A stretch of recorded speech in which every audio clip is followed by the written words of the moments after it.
Beit Nattif. Beit Nattif was a Palestinian Arab village located some 20 kilometers southwest of Jerusalem, midway on the ancient Roman road between Beit Guvrin and Jerusalem, and 21 kilometers northwest of Hebron. During the British Mandate it was part of the Hebron Subdistrict.Bayt Nattif was depopulated during the 1948 Arab-Israeli War on October 21, 1948 under Operation Ha-Har.Known by the Romans as Bethletepha. The original Arab name was Beit Lettif. The village lay nestled on a hilltop, surrounded by olive groves and almonds, with woodlands of oak and carobs overlooking Wadi es-Sun to its south. In 1945, Beit Nattif had a population of 2,150.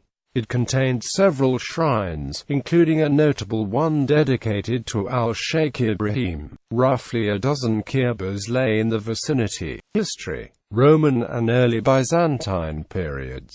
Beit Nattif stood on the much-traveled ancient road connecting Eleutheropolis with Jerusalem, about midway between the two towns. Beit Nattif was known under the Romans as Bethletepha, more commonly known by its Greek spelling, Bethletepha. The city had been assigned the status of toparchy, one of 11 toparchies or prefectures in Judea, given certain administrative responsibilities. According to Josephus, the city was sacked under Vespasian and Titus during the first Jewish uprising against Rome. During the 12th year of the reign of Nero, when the Roman army had suffered a great defeat under Cassius, with more than 5,000 foot soldiers killed, the people of the surrounding countryside feared reprisals from the Roman army and made haste to appoint generals and to fortify the cities. Generals were at the time appointed for Idumea, namely, over the entire region immediately south and southwest of Jerusalem, and which incorporated within it the towns of Bethletepha, Beatrice, Kephatoba, Dora and Marissa. This region was called Idumea on account of it being a region inhabited largely by the descendants of Esau, who made themselves proselytes to Judaism during the time of John Hyrcanus. Based upon archaeological finds that were discovered in Beit Nattif, the city was still an important site in the late Roman period. The place was now inhabited by Roman citizens and veterans, who settled the region as part of the Romanization process that took place in the rural areas of Judea after the Bar Kokhba War. The Beit Nattif lamp is a type of ceramic oil lamp found during the archaeological excavation of two cisterns at Beit Nattif in southern Judea. Based on the discovery of unused oil lamps and molds, it is believed that during the late Roman or Byzantine period the village manufactured pottery, possibly selling its wares in Jerusalem and Beit Guvrin. During a 2014 dig at Kibbutz Shumaila, 1 kilometer north of Beit Nattif, the first stone molds for 3rd–4th century Beit Nattif lamps were found within the remains of a large villa.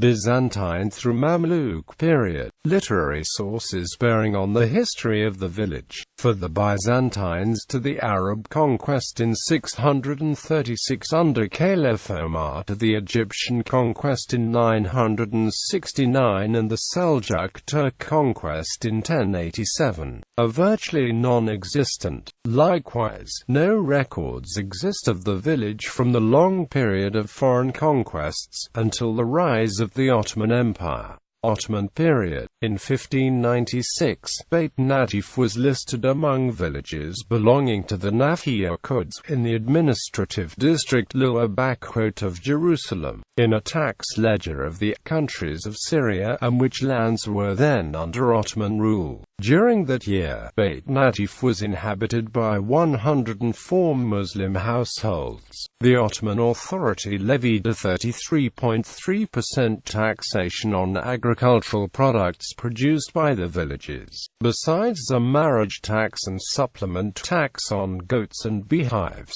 Total revenues accruing from the village of Beit Nattif for that year amounted to 12,000 AKCE. In 1838 Edward Robinson visited and remarks that the party was very well received by the villages. He further noted that the villages belonged to the Qais faction. By the mid-19th century, a rift had divided families in the region over control of the district Bani Hassan, until at length it broke out into actual fighting between the Qais faction on the one side and the Yaman faction on the other. Meron Benvenister, writing of this period, says that Sheikh Utham al-Lahram waged a bloody war against Sheikh Mustafa Abu Ghosh, whose capital and fortified seat was in the village of Suba. Quote, in 1855, Muhammad Atala in Beit Nattif, a cousin of Utham al-Lahram, contested his rule over the region. In order to win support from Abu Ghosh,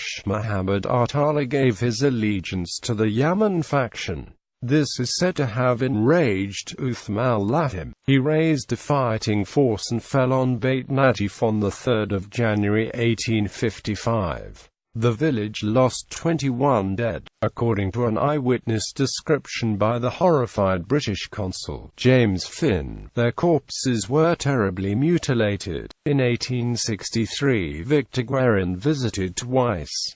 The first time he visited he estimated that the village contained about 1,000 inhabitants. He further noted that the houses were crudely built. One of them, which was assigned to the reception of foreigners, the Al-Medhafa, was a square tower. Above the entrance of the Al-Medhafa was a large block for lintel, featuring elegant mouldings.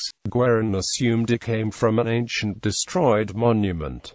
Many other ancient stones were embedded here and there in private homes. 2 wells, several cisterns and a number of silos and stores carved in the rock, and in continued use, were also ancient. In 1883, the Palestine Exploration Fund's survey of Western Palestine described Beit Nattif as being a village of fair size, standing high on a flat-topped ridge between 2 broad valleys. On the south, about 400 feet below, is a spring, and on the north a rock-cut tomb was found. There are fine olive groves round the place, and the open valleys are very fertile in corn.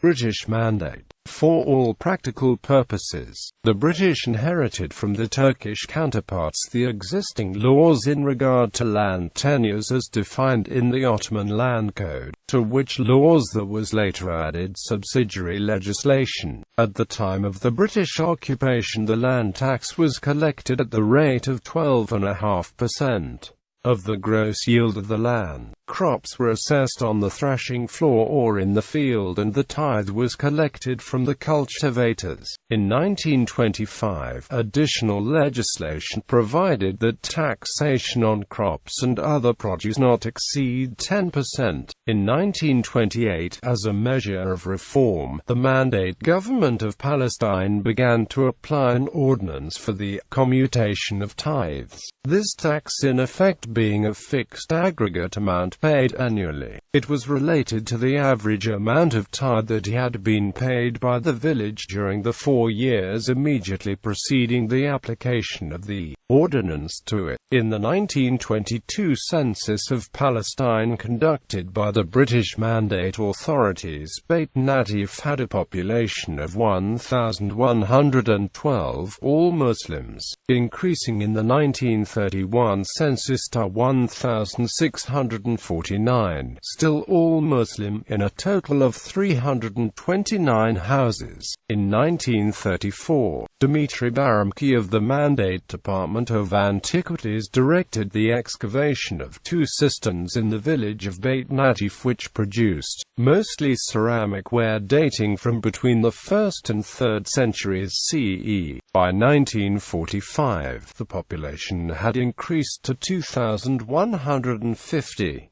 in 1944-45. A total of 20,149 dunams were allocated to cereal grains in the adjacent lowlands, 688 dunams were irrigated or used for orchards, while 162 dunams were built-up areas. 1948 War and Depopulation. In the proposed 1947 UN partition plan, it was designated as part of the Arab state. The official Jewish account alleges that the village of Beit Nattif took part in the killing of 35 Jewish fighters who were en route with supplies to the besieged block of kibbutzim of Gush Etzion on January 16, 1948.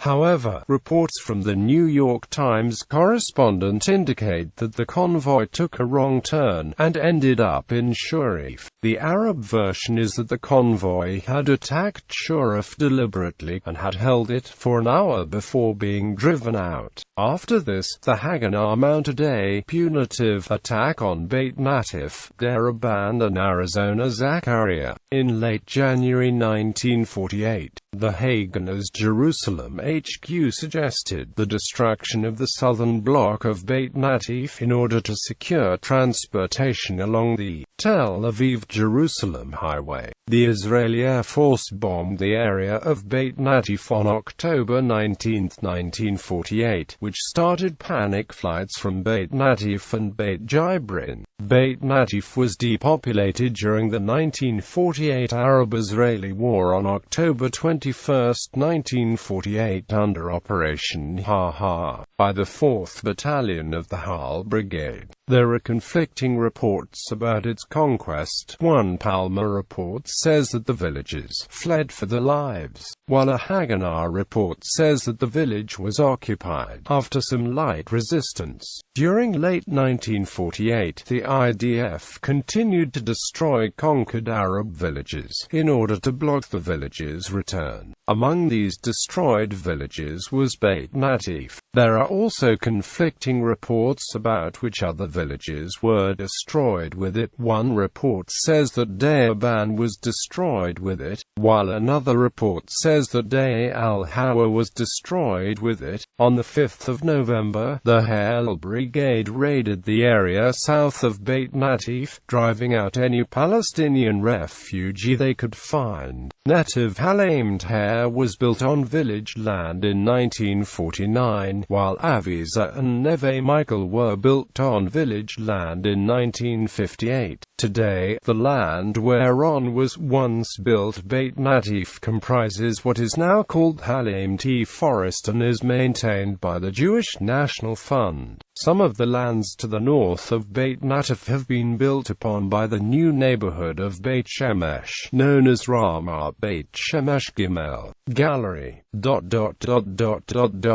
Bibliography